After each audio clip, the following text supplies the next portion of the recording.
All right, Aimee, I'm so grateful to have you here, as I've already told you like 7 times. I'm really grateful to have you here and just to be like diving into the topic of home birth. And there's like, I know there's so much to you in terms of being a doula, not just home birthing, but your lactation consultants and just being a doula in, hospital settings and all that kind of stuff as well. Mm-hmm. So we'll get into all of that. But I'm just so excited to talk about home birth because I feel like it's something that people know about and are conscious of, but are scared of or just don't really know much about it, right? So I'm just really keen to like shed the light on all of it. Before we get into this podcast, I'll get you to introduce yourself and everything. But before we do get in, I do just want to acknowledge that this podcast is for information, right? And you can touch on this as well. But birth and how you birth is such a deeply personal choice. And there's no wrong, right, better or worse way to do it. I think that's just such an important thing because the online space can just be so intense, right? Someone posts their birth story and I'm in the comment section and people are going, why would you do it like that? I did it like this and this is wrong and did you think about this? And everyone's got opinions. And I think in the home birthing space, that's just a really big thing to navigate. So want to preface that this, episode is really about information because we have the choice as women to be informed and make those choices. Just prefacing with that. But to get into it, can you start off, introduce yourself and what you do for your work and also shed some light on what a doula is for people that might not understand the term or the job specifically? Yeah, absolutely. So I'm Aimee. I'm a doula, a lactation consultant, a Calmbirth educator, a host of Australian VBAC Stories, and also do a lot of birth advocacy. I'm Vice President of Homebirth New South Wales. I also am a mum of 3 beautiful children, and that's my biggest accomplishment, actually. In terms of more about me, like we live in the Blue Mountains. I have a gorgeous husband. We've been together for almost 20 years. And I am very heavily involved in community and find community support like a really important factor in my life, particularly doulaing, but also in providing community support. And in terms of doula, what doulas are, what we do, there's various different types of doulas. So, you've got end-of-life doulas who are supporting families through, saying goodbye to a loved one, and birth doulas. Birth doulas, that's what I do. We're essentially supporting families through big life transitions. And so the way I talk about doula work is that I provide support for women and their partners throughout the pregnancy, birth, and postpartum experience and journey. And that can look really different dependent on what those people need. So, we might be doing a lot of education, information, making sure that they've got the various different things sort of set up and planned out. Or some people really just want the support for their birth experience specifically. I always do at least some antenatal education and connection. But we are able to provide a level of continuity within a system that often doesn't seem to value continuity very much when families, women especially, are looking for that in their birth experience. Yeah. I love that. That's arose a lot in just my research is that I can't even say it. Continuity of care. Continuity. That's how it's, there we go. Such a hard word. I've heard people on podcasts struggle with it too. I'm like, I'm going to nail that. Yeah. But I've heard that as a big factor, this having your person, your doula, your midwife, someone that's informed, walking you through this journey and not, chopping and changing throughout and having someone the day that you rock up to give birth and it's someone that you haven't met before kind of thing. And I really want to talk about that kind of like how much that supports women and the research behind it. But before we do that, I want to acknowledge, going on your website and taking a look at all the different courses and education that you've done is insane. And then to see as well, so Vice President of Homebirth New South Wales. So that's like a body, like a body of not a government body, right? But like it's a self-run body that helps women to like locate their different doulas, midwives, and then just provide all the different resources and information, right? Absolutely. We are a not-for-profit, volunteer-run community organisation that really supports, I guess, choice in birth, but specifically access and affordability to home birth services. And we do a lot of advocacy. So, that can look like campaigning, getting involved in, we were quite heavily involved in the birth trauma inquiry in New South Wales. But it also looks like providing community outreach support. So we do local group meetups. We have lots of advertising opportunities for midwives, doulas, birth workers, affiliate health providers. And also just, I guess, getting rid of some of that misinformation and stigma around home birth and providing support for families that are navigating that space, because it can be a difficult space. And at the moment, we're talking and it's Home Birth Awareness Week. So it's very fitting. I love that. That's awesome. I'll pop that up as well when we do this. But yeah, I really wanted to do this episode for that reason of reducing stigma and misinformation, right? The second that you're like, oh, I'd love to do a home birth, people are like, oh, that's so risky and this and that. And like, the more that I research, the more that I'm realizing how safe it is. And I really want to unpack that and kind of look into those stigmas and everything as well. So why do you think, in your opinion, why would women choose to home birth? What are the kind of main reasons that people want to and that you would, advocate for home birth? Yeah. So there's a really broad range, women, families are as individual and unique as, fingerprints, really. So we see a lot of women coming to home birth from experiences of prior trauma. And I wouldn't say that's the majority necessarily now, but a lot of women historically were kind of seeking home birth because of previous trauma within the hospital system, whether that's during labour and birth or even during their pregnancies. Some women will seek it out because it feels like the safest option for them or because they don't feel comfortable within a hospital setting. Others may choose it because it reduces the risk of intervention happening. And then still others might choose it for other reasons, like some women want to be able to have their children around for their birth experience, and it's very difficult to do that within the hospital setting. And then access is another aspect of it. So, given Home Birth New South Wales is often advocating for access to home birth services, and we actually see that it's not as accessible as other models of care, it does provide continuity of care. So you have one midwife throughout your pregnancy, birth, and postpartum experience. And continuity of care reduces the risk of intervention and it improves outcomes for mothers and babies. It reduces the risk of neonatal death, which is death of a baby within the entirety of the pregnancy, birth, postnatal period. And it also improves the satisfaction rates for women in their experiences. And so, this is, as you said, it's a deeply personal choice and experience. My reasoning behind choosing home birth for my own experiences was actually based on, first of all, research.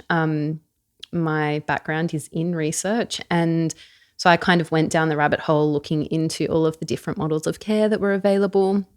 And where I live, there really was only two models of care. There was the fragmented model within the local hospital system, and then there was continuity of care with a midwife through a private practice midwifery setting. So the fragmented one was that every appointment that you have and where you go, you're kind of like at subject whoever's on staff, right? Whoever's at the hospital, whoever's at the scans, whatever it is. So it's just different people that you're meeting along the journey. Exactly. Yeah. And I have a history of trauma and abuse, and I knew that I couldn't describe that to every single person that walked into that room. You know, I didn't want to have to rehash that every single time. And so I knew I wanted continuity from that perspective, but also looking at the research behind home birth and all of the statistics, which we may get into, I could see that for low risk women, which is what I was, home birth is equally as safe as hospital birth or birth in a birth centre, but reduces the risk of negative outcomes in terms of morbidity. So, you know, more interventions, higher likelihood of needing analgesia, higher likelihood of receiving or experiencing bad tears and those sorts of things. And so I knew that I didn't want to experience those interventions. I wanted as hands-off an experience as possible, partly because of the trauma I'd already experienced, but partly because I knew that my body could do it. And I had a very big belief that this is the way that I wanted my body to be able to experience labour and birth. And I also wanted continuity, and that was the only way I could get it. We do now have different programs in our local area. So there are continuity models available within the hospital now. They're called the midwife group programs, right? Yeah. So down at Nepean, we have midwifery group practice, which is a group of midwives. There's usually in a team of 4, but sometimes less, sometimes more. And usually you have your primary midwife, but then someone within that group is always on call. So they will be there for your birth. And then they're present for 2 weeks postnatally. We also have a caseload model at Nepean, which offers continuity with the one midwife throughout the pregnancy, birth and postpartum experience. But they're still within the system, you know, so they're still, abiding by all of the, I guess, policies and procedures within that hospital system. And then at Katoomba, we have, it's called the Know Your Midwife program now, but it is essentially MAPS, and they have that down at Nepean as well. So MAPS stands for Midwifery, Antenatal and Postnatal Scheme. And so that gives you continuity for your pregnancy and your postpartum experience, but not for the actual birth itself. And that wasn't available when I was going through my own first pregnancy. And so the only way I could get continuity and the only way that I could get the outcomes of low intervention that are associated with having a private midwife and having, you know, continuity of care with a midwife was to hire a private midwife. And that's what kind of led me to home birth. And also a little side note was none of the local hospitals were offering water birth, and that was something that I desperately wanted. And so home birth was the only real option. So there's a big range of different reasons that women choose home birth, from, you know, research, from experience, from wanting to include their family members or being most comfortable at home. But ultimately, I think the primary underlying reason is because that's where they feel safest, and you should always birth where you feel safest. Yeah. I think there's so much to unpack there, but looking at the overall picture, right, is that every woman, whether it's first birth, second birth, fifth birth, whatever, wants to have a good or the best possible birth experience that they can have. No one goes into birth going, I want this to be as traumatic as possible, right? Or just like, you know, not getting exactly what I want. But I think there's so many women that, for one, like don't necessarily know what they want or haven't really looked into everything and just kind of trust in the system, right? And the system has a certain way.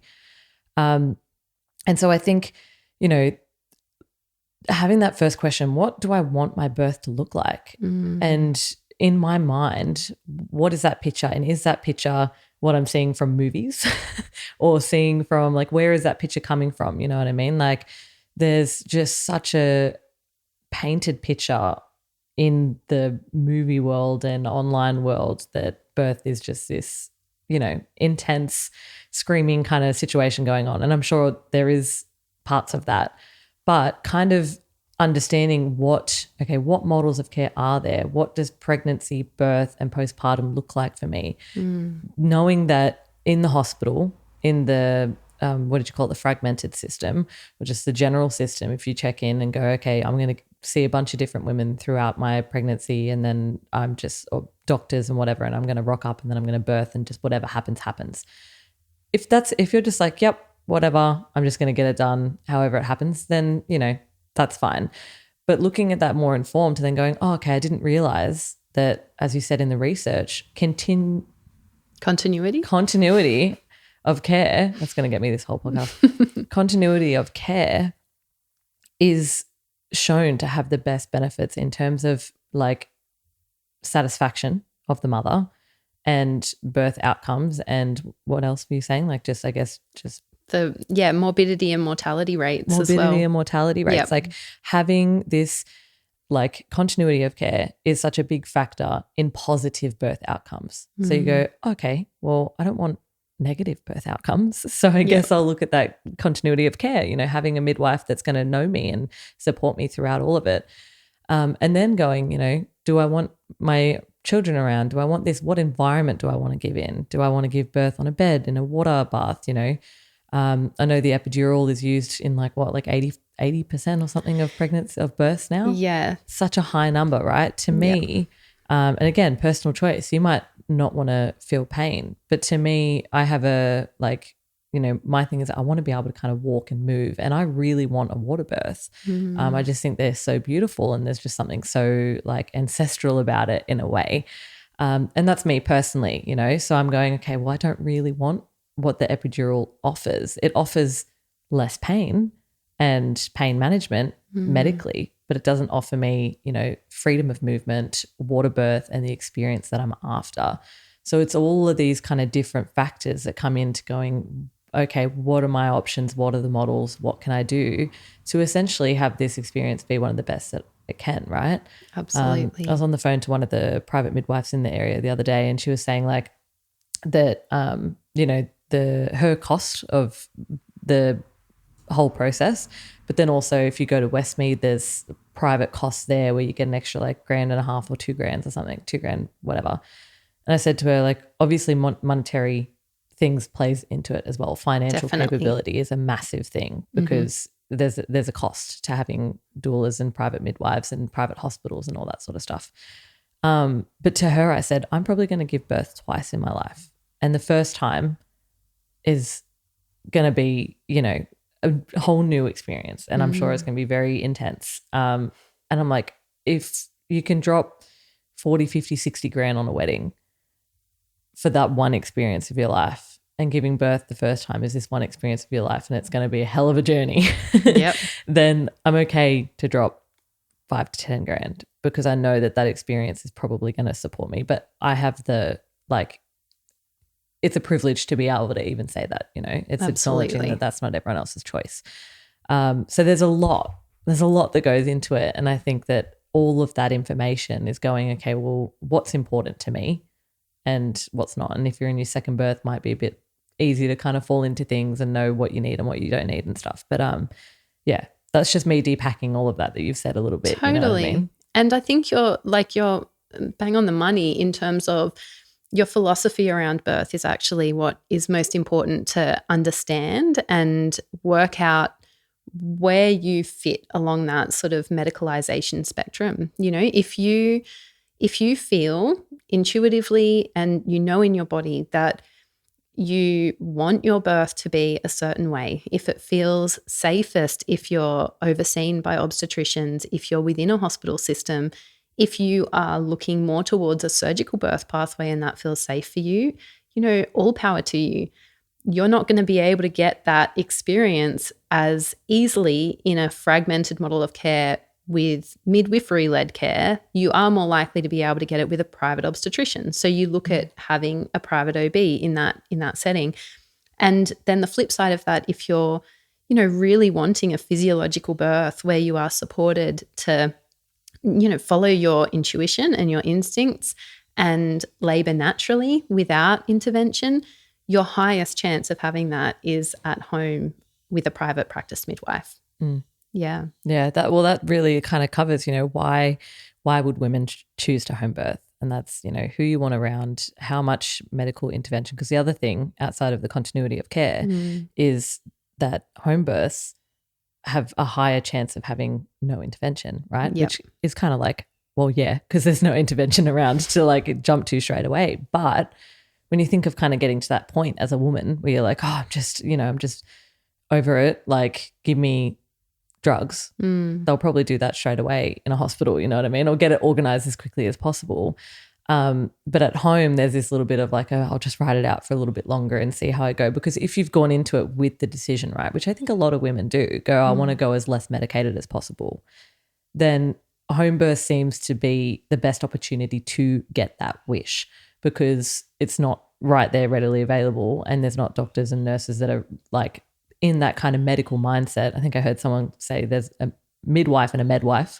Yeah. And like, you haven't got people that are straight away ready to treat. And then there's this cascade of interventions, which is kind of my next question for you, is just looking at that cascade of interventions. Because I found like in a hospital setting, right, I found that to be really quite interesting in just going, I think Melanie, the midwife, what's her name? Melanie Jackson, from Valley Heights. It's so crazy that all you women are so close around the area. I'm like, Blue Mountains has just got amazing, amazing women in this space. So I was listening to her podcast, and she was saying, every intervention, no matter how small, has an add-on effect. If you get something done, like you get your waters popped or whatever, they do that manually, then there's going to be this. Or if you get this, there'll be more pain, and then they've got to treat the pain, and there's this cascade of intervention. So could you talk on that just a little bit to kind of, I guess, shed a little light on that area? Yeah, so I talk about this a lot when I'm teaching Calmbirth, actually, in terms of there are different cascades. The classic cascade of intervention that I was sort of first exposed to, I guess, was the pathway of beginning with induction or augmentation, and then the way that sort of progresses.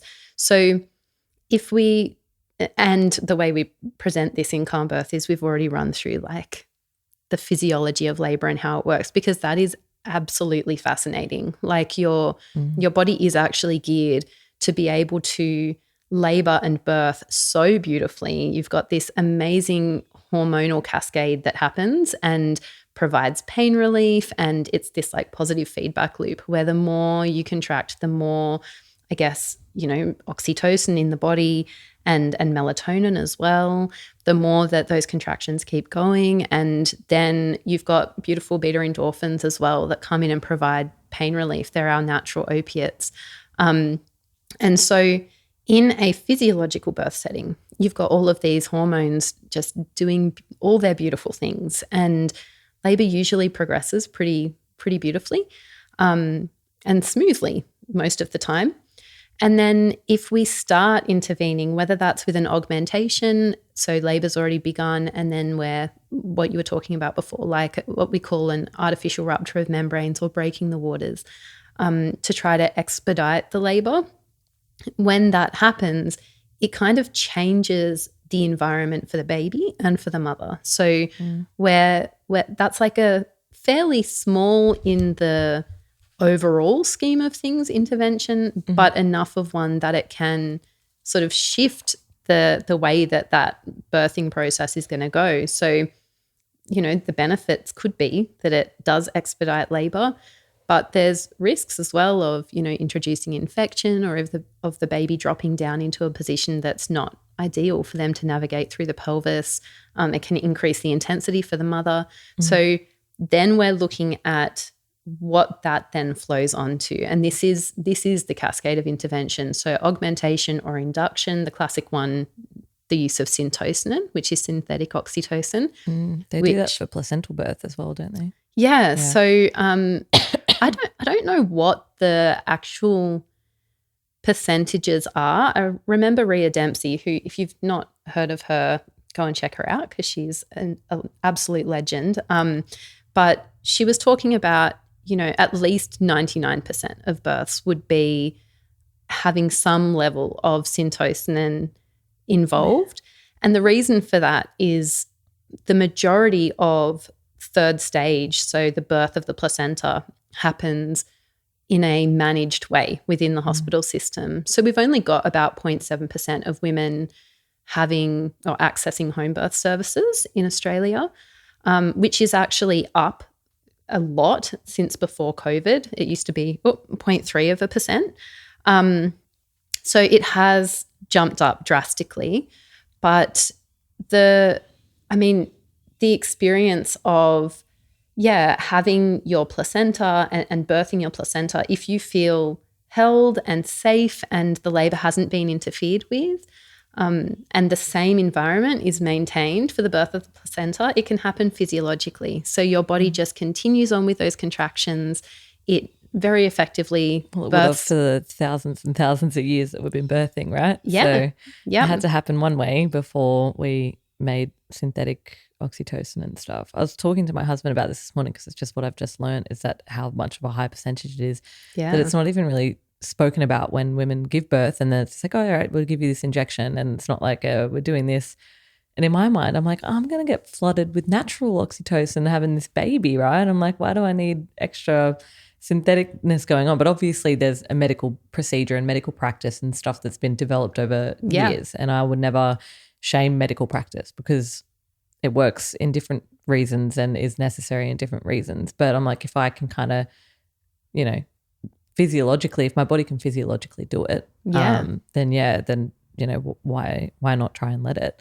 Yeah. But I think you were saying before, so that's the first kind of thing that you teach in Calmbirth is the physiology of giving birth, right? And having an understanding of what that looks like in the woman, in a female body, how it prepares itself for birth naturally. And then if it's doing that and we kind of intervene with something that changes that process, and then from there is my understanding of where this cascade of interventions can start. Because once you medically intervene, then there's room for more monitoring as well. Like they've got to monitor more, check this, check that. So you've got more kind of checks and bits and bobs and poking and prodding and assessments and stuff like that. So then that kind of starts its own journey.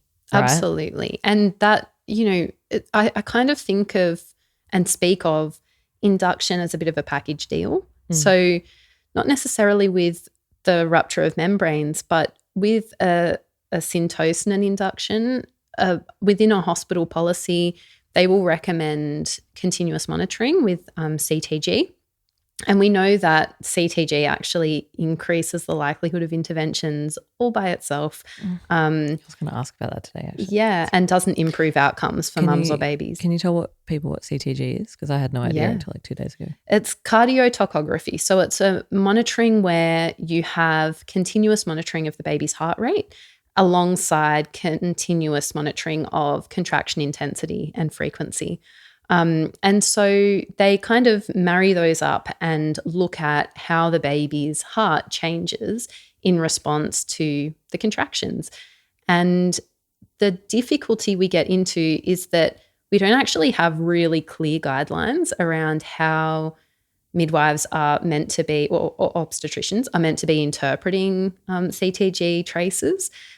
But we assume that if there are certain things happening on a CTG trace, so decelerations, baby's heart rate going down, or a gradually increasing baseline heart rate, that's an indication that the baby is becoming stressed. And big interventions can happen because of those observations.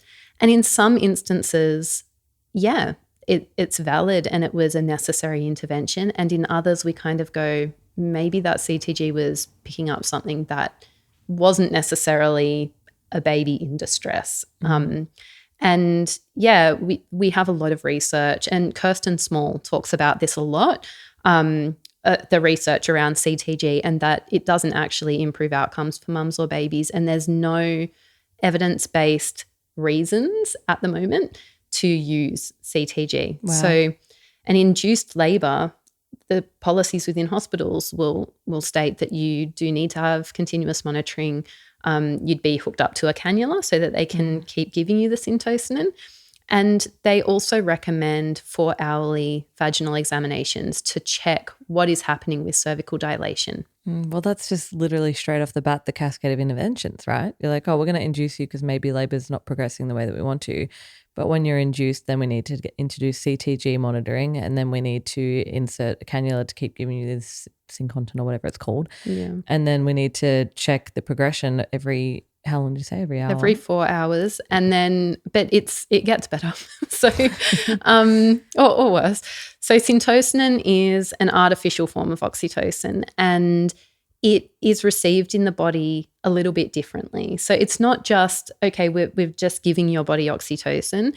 When we're laboring physiologically, our oxytocin peaks and like it ebbs and flows. You have these beautiful peaks and troughs, and it kind of regulates based on where the baby is, how the mum is faring, like what's happening within that body itself, because it's a physiological process. When we introduce syntocinon, we're giving a certain level of that medication consistently from the moment we start it until after the baby is born. And it doesn't have the, I guess, flexibility and adaptability that our natural oxytocin does in terms of, it being a feedback loop. So you are just consistently looking for, we want 3 to 4 contractions in a 10-minute period. We keep increasing the syntocinon until we get there. And once you get to that point, we maintain it until the baby comes out. And because of that experience, some women, not all, I have absolutely supported beautiful induction experiences where, to be honest, I wouldn't have known that it was an induced labour except that she was hooked up to a cannula with syntocinon running. But some women describe an induced labour experience as being a lot more painful. And I have heard that. Yeah, and that they are, and we do see from a statistical perspective, women who are having an induction are more likely to end up needing regional analgesia, so things like epidurals. And we have extremely high induction rates in Australia now. So I was looking at the 2022 Australian Institute of Health and Welfare Mothers and Babies report, and that's the one that I'm often reporting on within Calmbirth, but we have newer statistics now as well.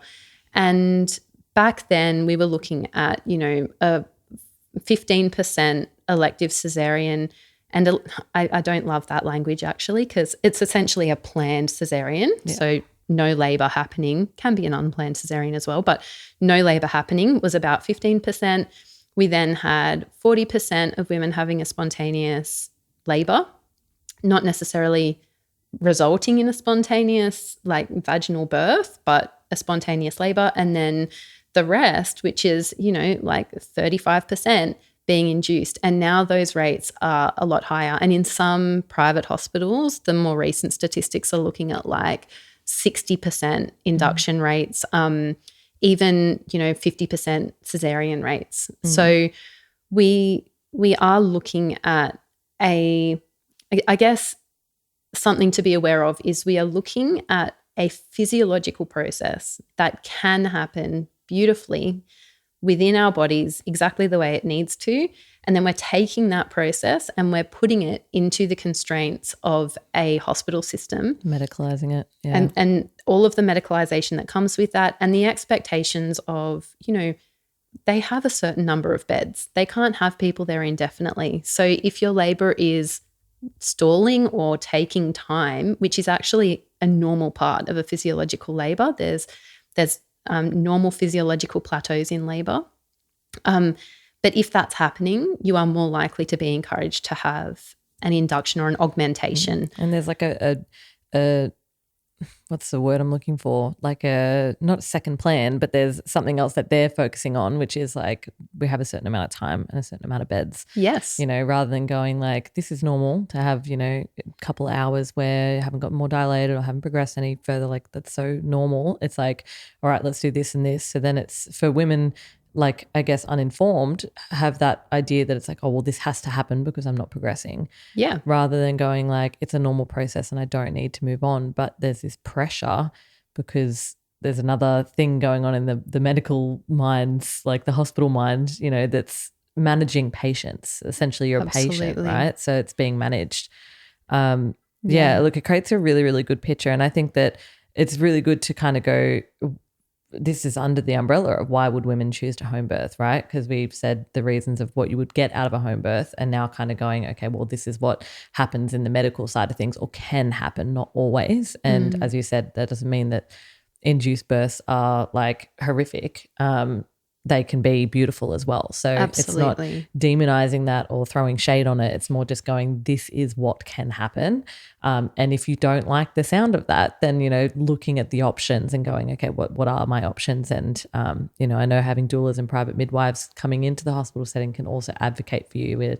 They go, all right, we need to induce you, and say, I'll have 2 minutes just to talk to my person, and then you can make decisions from there. So it's having that support, which I think is a big part of having that continuity of care with someone, is they're informed and educated and can kind of go, well, you don't actually need to. We can wait, or we can do this, or we can do that. But I think that that's really important to paint that picture. But I do want to, I guess, paint more of a picture of the home birth experience, right? And for women that are like, there's so many women that say, I'd love to home birth, but I just don't know. Or like, I'd love to home birth, but that's scary, and like the risks and all that kind of stuff. So I do want to dive into a few different areas of that experience, right? Of making the choice. Okay, I'm going to home birth, got you as my doula, Aimee. Let's go through what that kind of process looks like. And I did have some listener questions that I think would kind of paint that nicely anyways. So we can kind of move through them a little bit if you're okay with that. Yeah.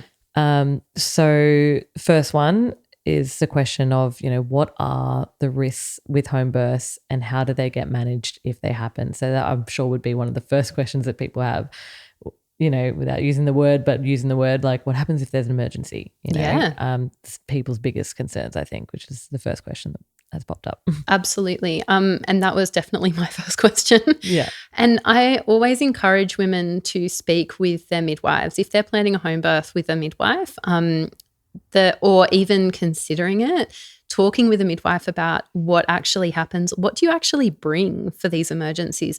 Because I guess before experiencing home birth myself and kind of being thrown into that world a little bit, I thought that perhaps midwives were just coming as themselves and they didn't necessarily bring all of these additional tools or medications, but they actually have a full kit. They bring oxygen, they bring syntocinon, not for induction or augmentation, but, for hemorrhage and dealing with placental issues. They bring ergometrine and temazepam, which are, I guess, uterotonics and medications that help you to stop bleeding.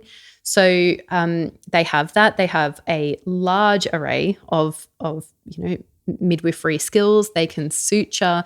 So all of the first line of treatment in terms of what you would receive in the hospital if something was going wrong, there was an emergency, if my baby needs resuscitation, what happens?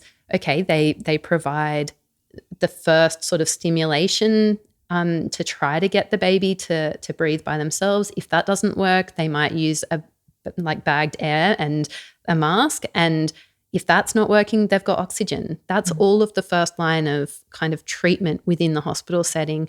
And then, looking at CPAP and things. But the midwives can provide that support until an ambulance is there and until women can transfer if needed. If there's a situation of hemorrhage where a mum's bleeding, that's a really significant emergency situation as well. They carry all of those first line of medications that they can give to the woman. And then again, you have an ambulance come, take you to hospital, they transfer with you and continue the care there. The other thing to be aware of, though, is that when we aren't intervening in birth, it is actually unlikely that we're going to have these big emergency situations. Is it Ashley? Ashley Anslow? Yeah. I was on the phone to her the other day and, she's going, in the case that she avoided the word emergency, she goes, but, it's like 85 to 95% chance that it's just going to happen at home. The understanding of the safety of it, but then also understanding that there is, if you have a private midwife, they've got that first line. And I really like that term, like the first line of like support or treatment, first line of treatment is there, and that will get you through until you have an ambulance come, right? And then the ambulance is going to have probably second line of treatment just in the ambulance ready to go in a bed, and then you go to the hospital, whatever. And the midwives in the unlikely chance, right? Totally. Unlikely chance. And they've got all of these skills to help in terms of, a shoulder dystocia or a undiagnosed breech birth. You're actually, this is probably a little bit contentious, but you would probably be safer at home with any of the private midwives local to us with a breech baby than an undiagnosed breech baby than if it was discovered in the hospital, because they don't offer breech birth within our local hospitals. A breech birth is where a baby comes bum first. Oh, okay. Or sometimes feet first, but, ideally bum first. And the only local hospital that provides breech birth as an option is Westmead. So if you have a baby that is breech and that isn't diagnosed until quite late into the labour, you'll end up with a cesarean in the local hospitals, whereas the private midwives, they're less likely to, really push you to have a breech baby at home, but they will give you all of the information and allow you to make a decision and support you in whatever decision you make. And so just being aware that the private midwives are the most highly trained, experienced midwives we have in most settings. So they need to do additional courses, continuing professional development. They have to have done 5,000 hours of practice within the hospital before they can go out on their own. They have to do endorsements, so be able to schedule medications. There's so many hurdles that they have to jump through in order to be able to be a private midwife that you're actually getting the best of the best. That's so interesting to know. I just thought you're a midwife that started a business on the side. Yeah, no. You know what I mean? And I'm like, and you want to be confident in what you're doing because you're messing with birth, right? So totally. But it's interesting to know, and I now that you've said it, it's so obvious that there would be heavy regulations on that, right? And like also this is a person's life and career and like job, like you would be as educated as possible just on a personal standpoint. But then there is also this, as you're saying, like regulations and rules and needing to do 5,000 hours in the hospital before you can do private midwifery and stuff. So that is so interesting and so comforting, something I haven't come across in everything I've been researching and stuff like that. Just like the fact that they've got everything there for that first line of treatment and they're like heavily educated and heavily endorsed to be able to do this. So absolutely, that is just like baseline safety from the start. That's the first thing that people say. It's like oh, I'd love to have a home birth, but oh my God, the risks. Like, and the more that I'm learning, the more I'm like, wow, it's so safe.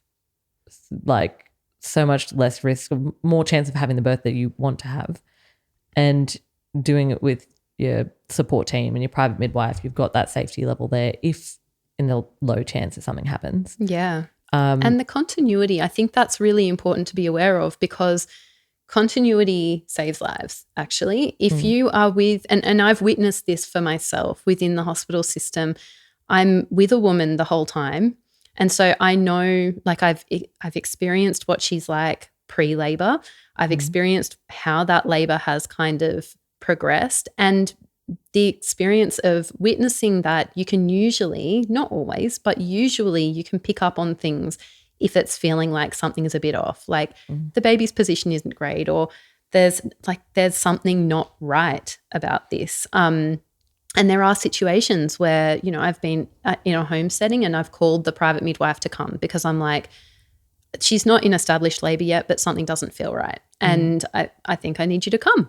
And so the midwives are doing that as well, and they're monitoring the baby, they're monitoring you, they're making sure that everything is going well. Them being there is far better than a CTG machine just picking up that trace and not necessarily having that midwife setting eyes on you for the entirety of your labor. So yeah, so true. You're just kind of like, say it's a hospital setting, you're just kind of like there, you're getting monitored by the CTG and whatever else, and they're off, like midwives and doctors are off treating, or obstetricians, whoever is treating other women and other things going on, and then they come back and it's like they haven't watched whatever it is that you're going through. But you have that, in my mind, the continuity of care was kind of like throughout pregnancy, birth and postpartum, which it is. But then there's also kind of like on the micro level, kind of actually in labor, you've got someone there not leaving. Yeah, like they're not walking watching. away. They're not managing multiple people at a time. Like they're with you, you know? So I guess there's that macro scale and micro scale of the continuity that is saves lives and that helps, right? Yeah, absolutely. And I think that's a really important aspect that we need to kind of bring home is, you know, midwives being present in a home setting, they pick up when stuff is not right, and they pick it up far earlier than it's usually going to be picked up in the hospital. So there's time. If there's an emergency, you usually have a lot of time to transfer and be like, yeah, there was something that wasn't right. And so we've transferred in. That's something I'm realizing as well, is just like in my mind, as I was telling you off podcast, how I just had no idea about anything to do with pregnancy 6 months ago. Thought the placenta was the umbilical cord is a good acknowledgement. I didn't even know that the placenta was a thing. And in my mind, it was like when you start getting your contractions, it's like, holy shit, we're in labor, grab your shit, we're going to the hospital. Like, you know what I mean? Like we're at, the thing is happening. But now I'm kind of realizing that there's time, right, between a lot of different things. And an emergency sounds like, obviously an emergency needs to be dealt with right away. And there will be, if they're in the unlikely chance, there will be that first treatment of care. But you also probably have time to then get treated and go to hospital and have the thing. It's not like something that, I don't know the scale of emergencies that there are. But even just in the labor itself, there is time. There was on Melanie Jackson's podcast I was listening to yesterday, a woman that was saying she like kind of felt like she was going into labor, but she's like, I knew I needed to like gaslight myself for as long as possible, like pretend that I wasn't in labor and like just ignore it, you know what I mean? And she's like, I probably did that for like an hour and a half, 2 hours until it was like, you know, getting whatever. And I was like, wow, that's so interesting to me, just kind of like understanding that there's going to be time and things will progress as they progress. But you would have your team, you know, your doula, your private midwife, and acknowledging them, like letting them know whenever kind of you're ready to let them know, and just having them come over and stuff. But there is time, right? Yeah. My question is, so for you as a doula with births, are you usually working with private midwives, or do you do home births with no private midwife? What's that kind of picture look like?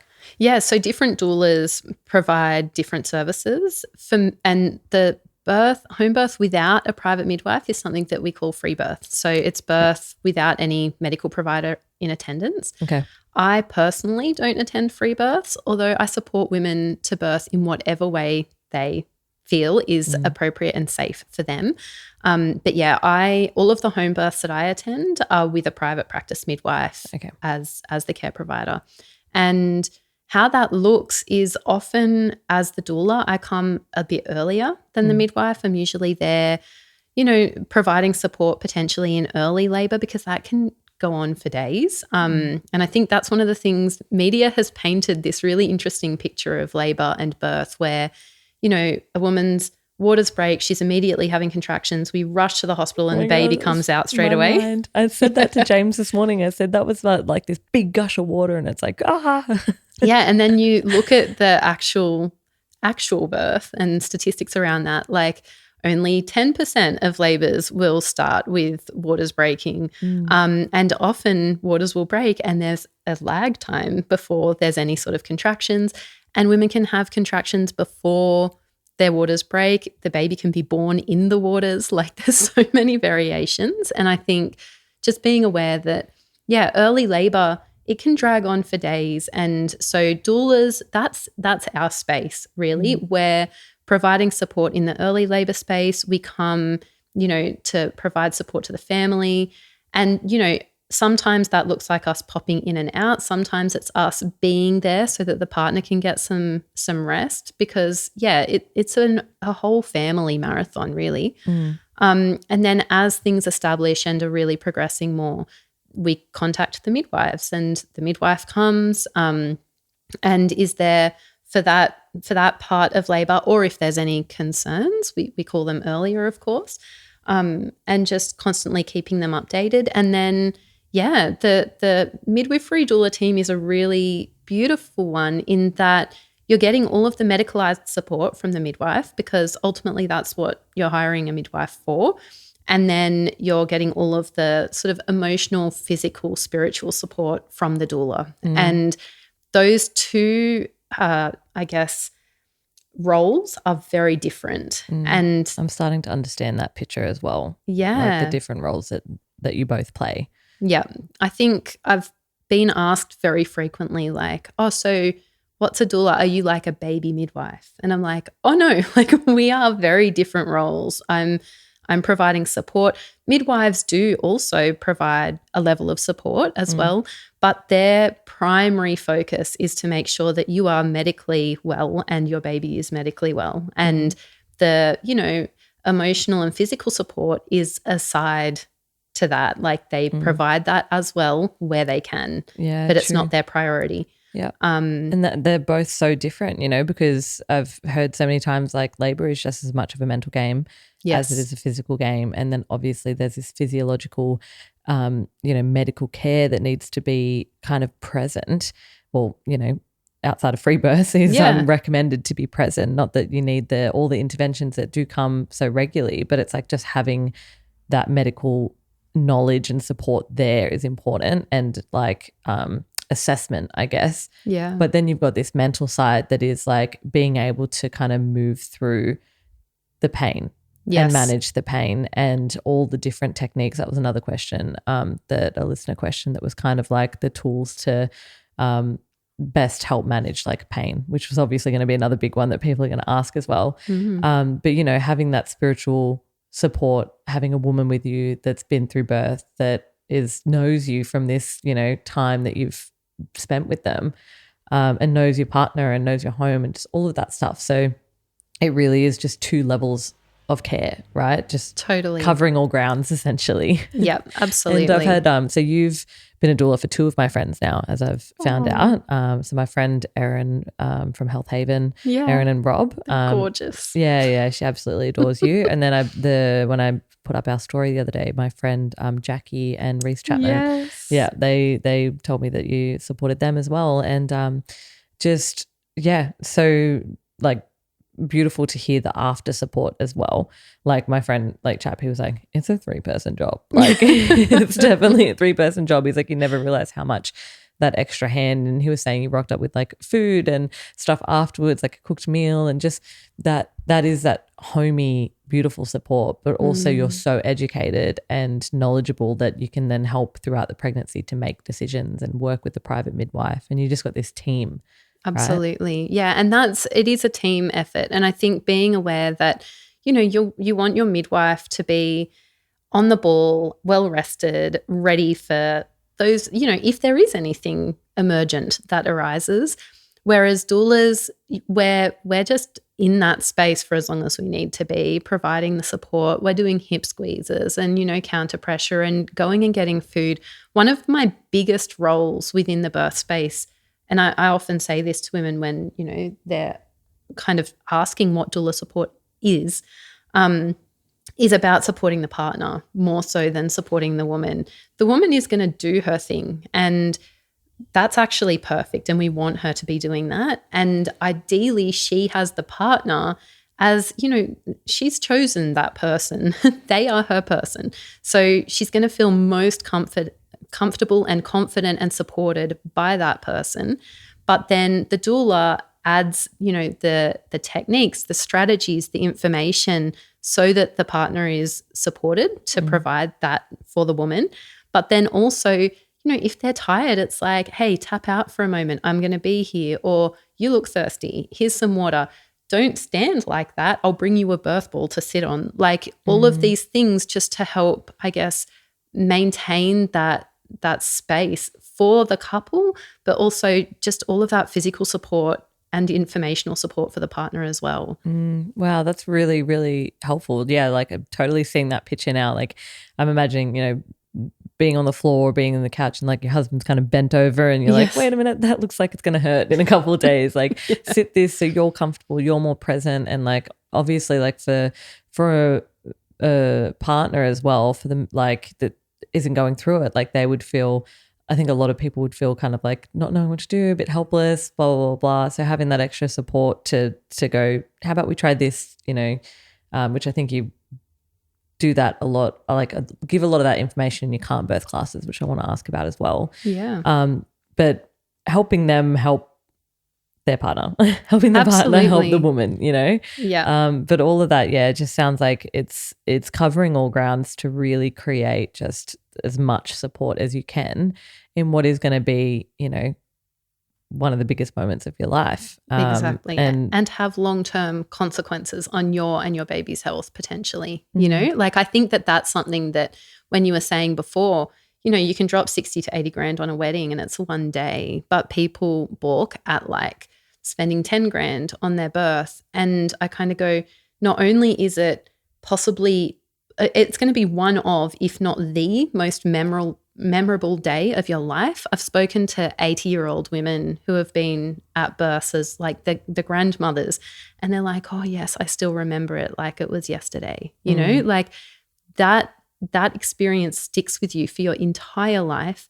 So you want it to be as positive as it possibly can be. You want to invest as much as you can if you're able to make sure that it's as positive as it can be.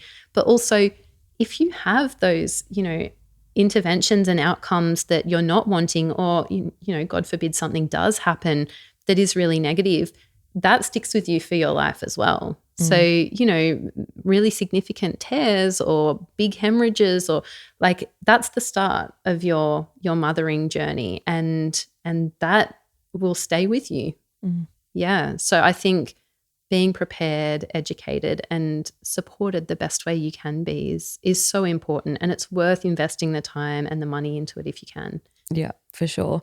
So with that listener question, just in like some of the techniques to help manage pain during, could you cover a couple of like the main areas that you like support women in managing pain, right? Because I think there was something I heard the other day that was saying like can't necessarily say anything's going to take away pain. It's about managing it and directing it and knowing what to do with it, right? Absolutely. So yeah, can you give us a couple of those tools that you would definitely use in majority of home births and support women, and then also like are you teaching them in Calmbirth classes, and kind of give us an idea of what you're running through in your Calmbirth classes? Yeah, so Calmbirth is absolutely where I run through a lot of these techniques, and if people aren't, you know, if they're hiring me as a doula, we are still running through those techniques anyway in our antenatals. But I love Calmbirth in that it provides a real in-depth insight into the physiology and the psychology of labor and birth, how they're related, the mind-body connection.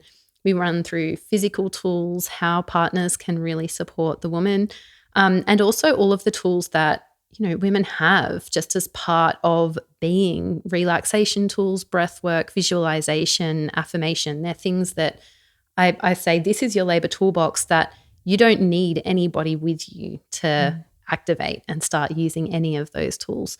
So within a home birth setting, I've heard a lot of people say exactly like, I'm really concerned about pain management. I'm not going to have any pain management. And home birth is not birth without pain management, actually.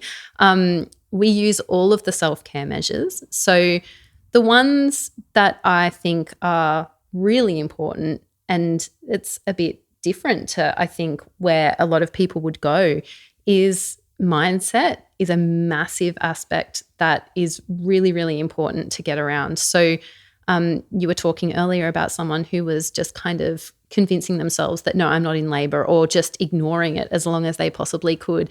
For early labor, that's really important. And then knowing how that shifts and being ready for it and welcoming labor is really important. And so mindset stuff is absolutely a big part of what we run through in Calmbirth. Understanding the physiology, so knowledge. We talk about knowledge. With knowledge comes confidence is our motto with Calmbirth. Love that. Yeah. And so, you know, the more you understand how your body is working, the more you're like, okay, this is why I'm feeling this way, and I can understand and interpret and work with it.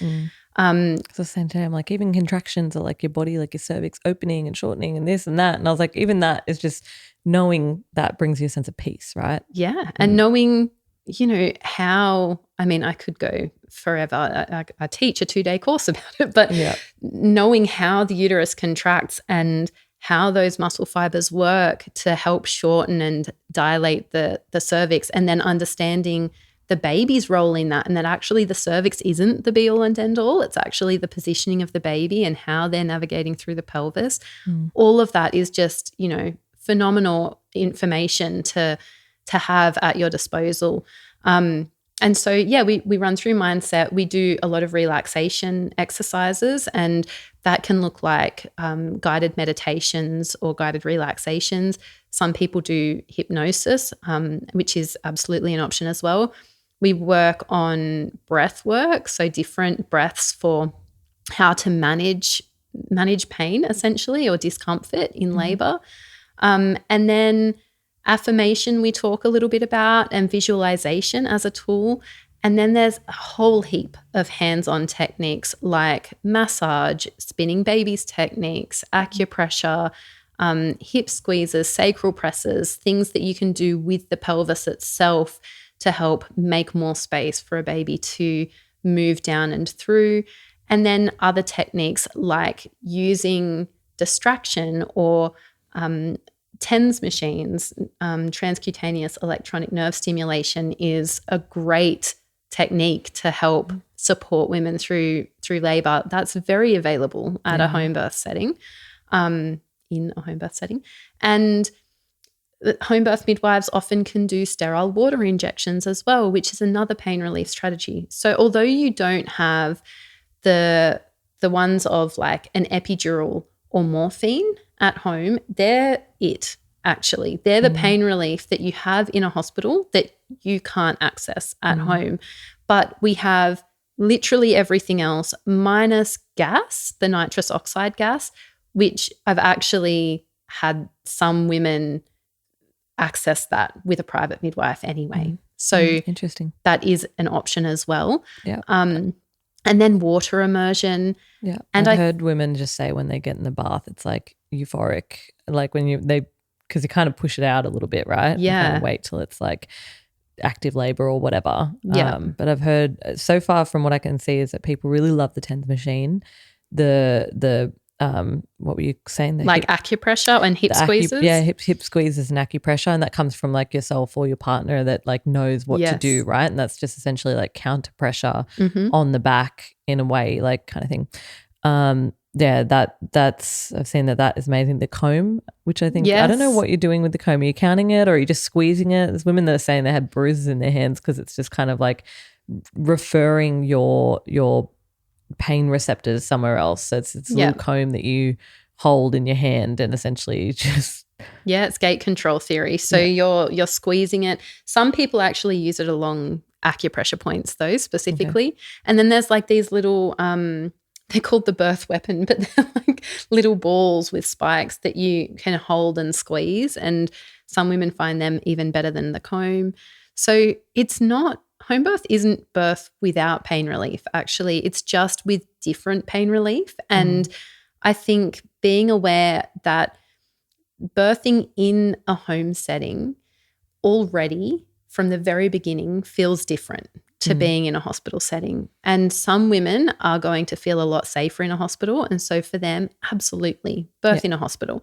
But if you are someone who walks into a hospital and immediately despises the lights or doesn't like the smell or like gets all kind of tense going into a hospital setting, it's very possible that you don't want that happening when you're going into labor, and that experience is actually going to intensify the pain. So we Frederick Leboyer talks about the fear, tension, pain cycle. And so the more fear you experience, the more tense you are. The more tense you are, the more pain you experience. And then the more pain you experience, the more fearful you become of the next contraction. Yeah. And it just goes and goes and goes. And so we want to get out of that. Wherever we can reduce fear, wherever we can reduce tension, that's actually going to reduce pain as well. Yeah.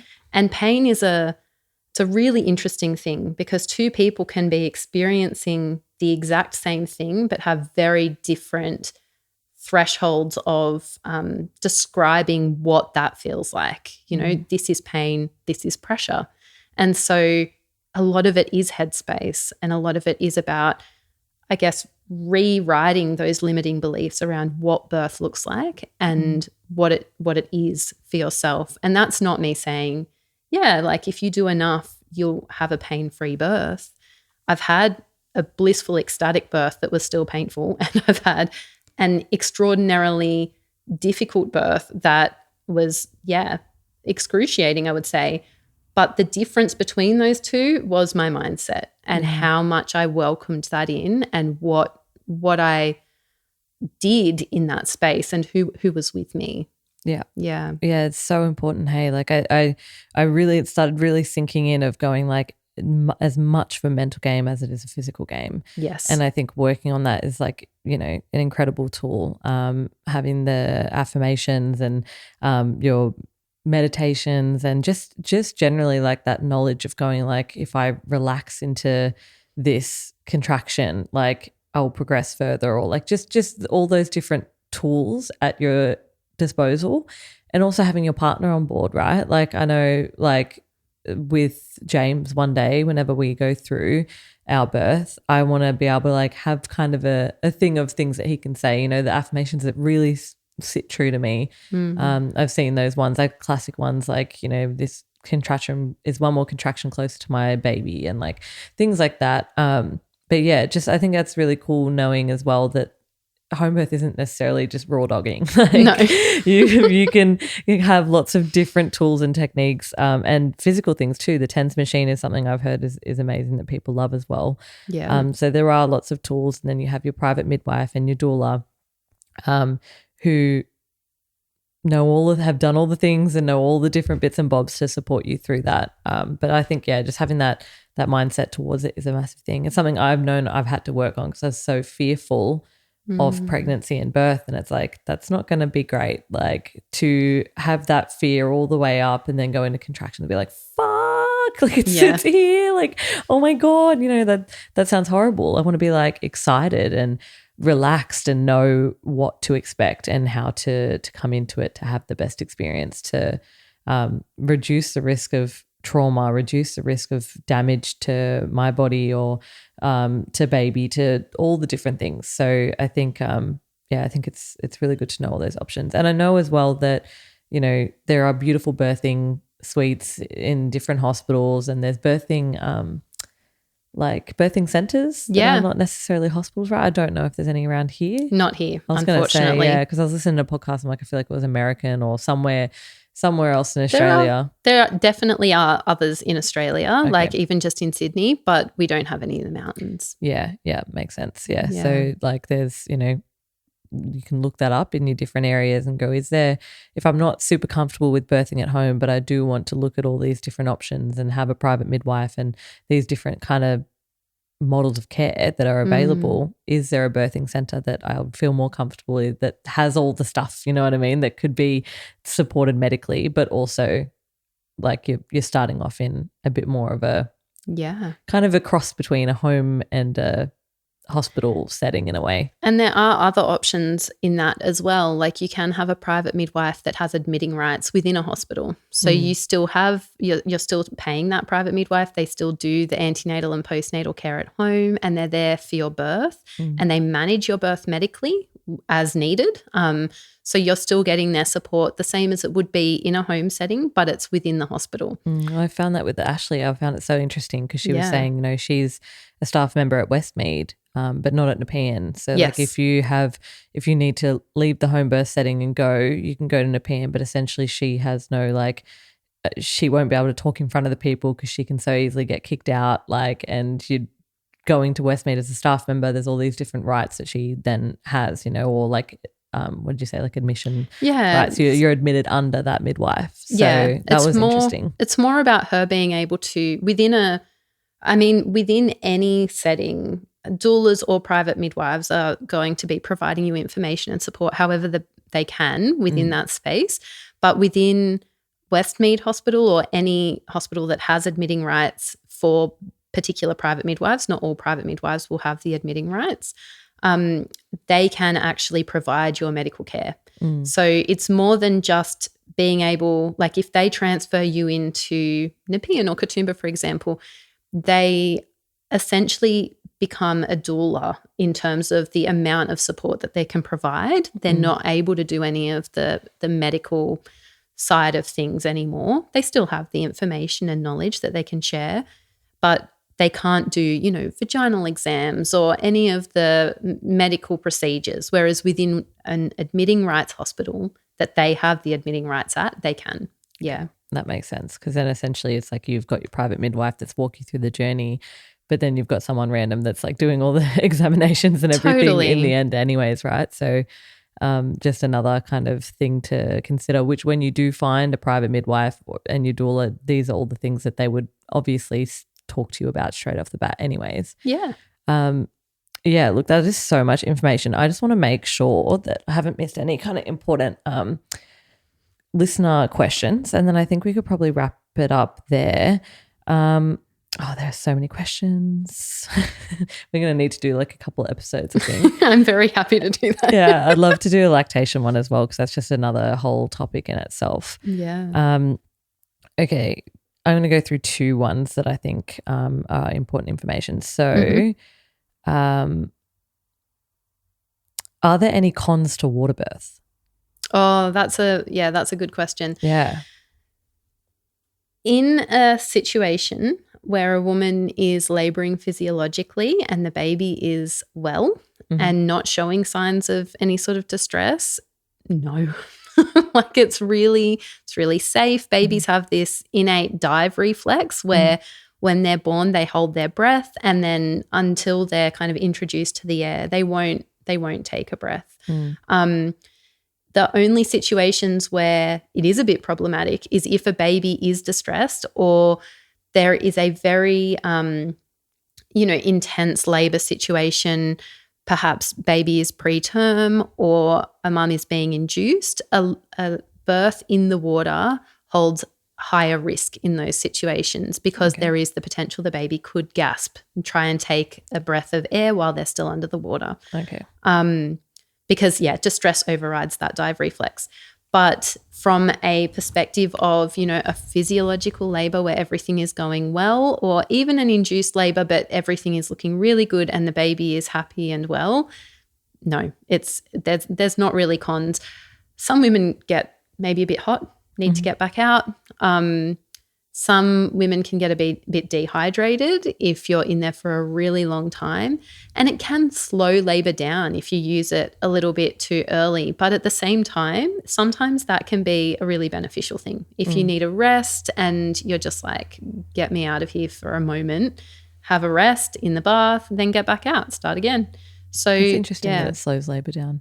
Yeah, it depends on where you're at in labor. So early labor is this very tricky thing because I talk about it as oxytocin is a bit of a shy hormone. So while we're kind of trying to get labor established and our body is pushing the ball up the hill metaphorically, before it's gotten to the point where it's just rolling down the other side, it can be disrupted quite easily. So a good example of that is going to hospital. You might have heard of people, transferring to hospital because the labor was picking up. They get to hospital, it all slows down and they get sent home.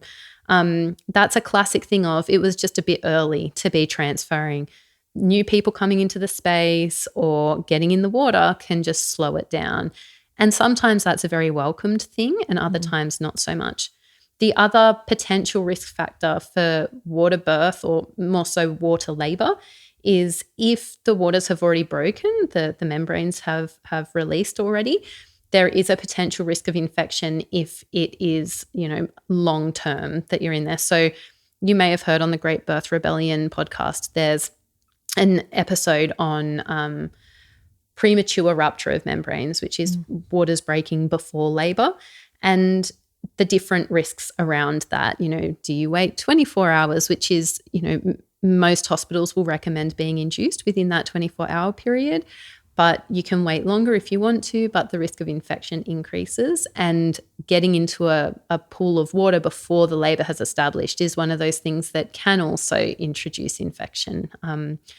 if the waters have already released. So they're kind of the only potential, complications that I'm thinking of. I mean, it's a bit harder to see what's happening in the water. So if women have a history of like quite significant tears, sometimes they're really encouraged to birth outside of the water so that someone can provide hands-on support. But then there's a lot of research that actually supports that hands-off labour and birth increases the chances of an intact perineum as well. So, conflicting ideas. Yeah.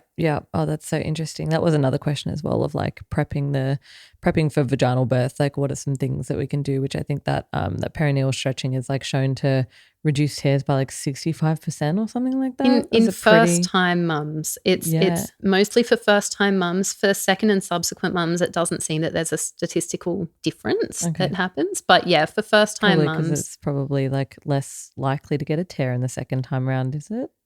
Yes, and part of that is potentially because of the first labour often goes a bit longer, and so you're more likely to end up with interventions towards the end of it where people are just kind of trying to expedite the birth, or the baby is getting a bit stressed out, so they want to get the baby out.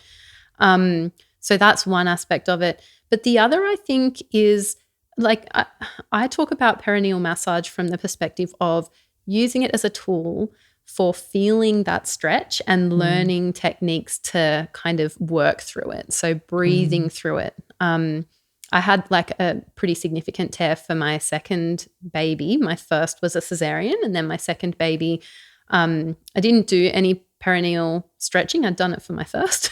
And I felt that kind of crowning sensation as the baby came out, and I was like, absolutely fucking not.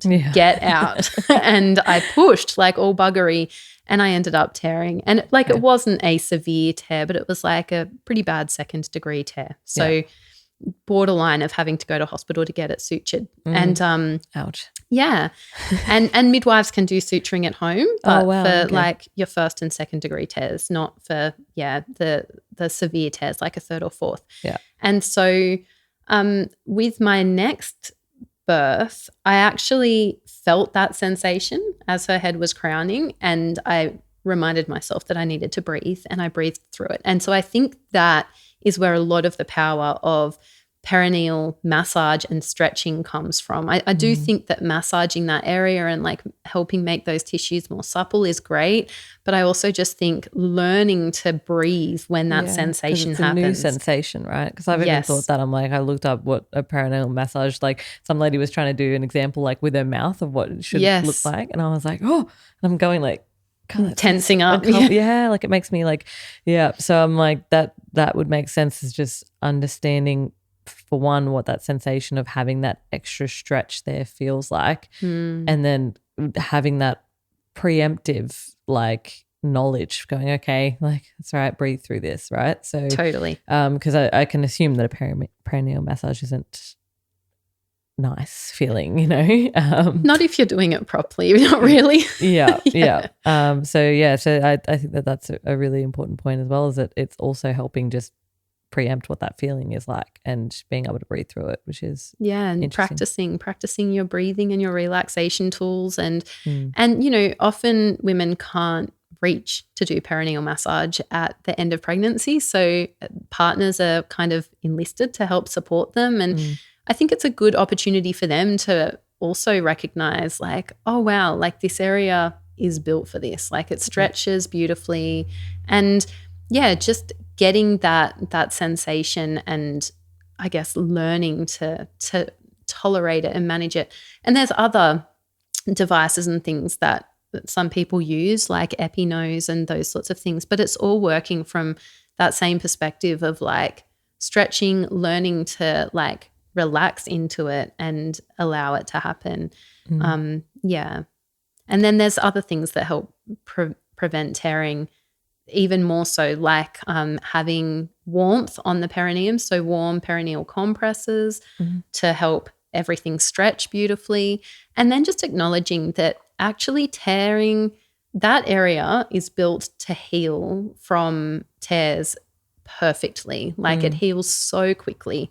And so just being aware that, you know, if it does tear, it's not the worst thing in the world. It heals it, and oftentimes you don't even need suturing or stitches for it. So yeah. Oh, that's nice as well to kind of note. Because I think when you hear a tear, you're like, oh my, yeah, please no. But no. like, which you'd prefer not to, of course. But it's Yeah. like, you know, again, you're going to be flooded with all sorts of emotions and things that there's going to be hours of labor beforehand that it's just kind of added onto the journey, right? And often you've got, like, if you've torn, a lot of women don't feel it happen. Okay. I certainly didn't feel the tear happen. Yeah. It was just all stretchiness and then a baby's head, and then out he came and I lifted him up, and, you know, it wasn't until later when they were doing the checks that it was like, oh, you have got a bit of a tear. Yeah. And so, yeah, just being aware, like, you're probably not going to feel that happening. It's just all of that sort of, some women describe it as the ring of fire, like a burning sensation. Other women don't experience that at all. But I think being aware that, you know, there is that sensation, you're probably not going to feel the tear happen if it does. And it, in the vast majority of cases, is very normal and heals very, very well. Yeah. Amazing. That's so helpful. Okay, beautiful. I'm going to wrap it up there. So there's still so many more questions I'd like to go over, but we'll just have to revisit. Easy. To finish off, just tell us first of all about like your VBAC podcast, and then just like your services, what you mainly provide to women. And I'll like put all of your links and everything in the description for all of that. Beautiful. So in terms of our VBAC podcast, it's Australian VBAC Stories, and we share, so what a VBAC is a vaginal birth after cesarean. So we share VBAC stories from women, you know, all across Australia. And the only prerequisite is that you are planning a VBAC. So some of those women haven't had vaginal births, but that they were planning a VBAC, and we share all stories. So everyone is welcome to get on. And I actually think, I was talking to a couple of our co-hosts the other day, I think listening to that podcast would be amazing for first-time mums as well, because you get to hear the experiences of the women going through their first birth experiences, often resulting in a cesarean, and what happened. And you can pick up on these little things of like, oh, this didn't work for her, this did, and these are the things that I'd be interested in like looking further into. And then you hear about how their next experience was different and why, which I think is, you know, incredibly informative. So that's our podcast. And then the services I offer, so I do provide Calmbirth courses, which we've spoken a bit about what's in them. I provide community support in the way of local group meetups, but oftentimes I'm not the one facilitating them anymore. And then I have my doula and lactation consultant services. So as a lactation consultant, I'm an IBCLC, which stands for International Board Certified Lactation Consultant. So we provide feeding support. It doesn't necessarily mean breastfeeding support, but the majority of what I provide is breastfeeding support and, support for women throughout their feeding journey, whether it's from, you know, beginning feeding, if there's pain, if there's damage, or if there's, you know, they're trying to wean their baby at the other end of things. And in, my doula work, I provide pregnancy, birth, and postpartum support. And so different people hire me for different aspects of that. It might be just pregnancy support in terms of birth mapping and planning out what postpartum looks like and preparing for the birth. Some people just really want birth-focused support, which we've spoken a bit about.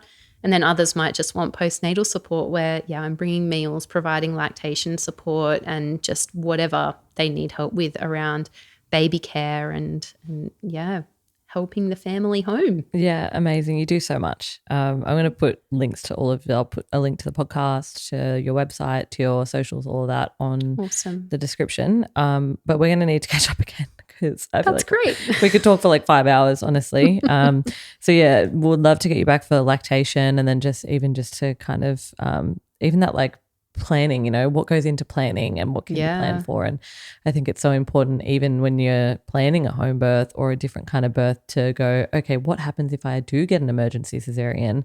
Yeah. Just to know what's going to happen, because when you're uninformed and something happens, then that can be trauma. And that can be, you know, just traumatic in itself. That's like, oh, I don't know what's happening. I didn't plan for this. And then whatever happens, I don't even know what happens with a cesarean. So it's like, in the case of something like that happening, you know, having the plan, having the knowledge. So it's like you at least have some control. So yeah, anyways, going into planning and stuff like that as well. But this has been incredibly insightful and amazing. So awesome. Thank you so much. Thank you, Sally. Yeah, we'll catch up soon again with it. Amazing. I look forward to it. Thank you so much.